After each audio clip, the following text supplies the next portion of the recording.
All right. So this is a demonstration of the major joint of the midfoot, the talonavicular joint. Here you see the head of the talus. This is the tendon of tibialis anterior. This is the tendon of tibialis posterior. Here is the tendon of flexor digitorum longus. Now I've transected the anterior deltoid ligaments and I've cut them away to visualize the joint.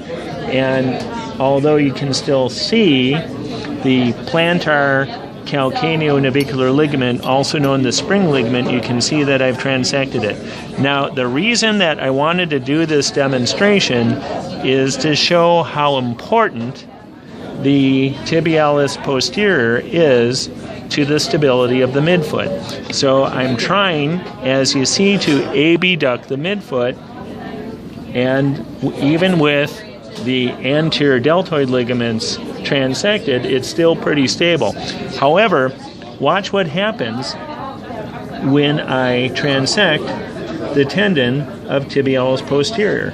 Okay, so I've transected that tendon. Now watch what happens. Look at how much I can abduct the midfoot. And as you know, abduction of the midfoot is also associated with dorsiflexion of the midfoot. So when this happens, and what usually happens is this tendon, the tibialis posterior, attenuates, then people can get what's called adult acquired flat foot, which is not only a sagittal plane abnormality, but also a frontal plane abnormality, such as you see here.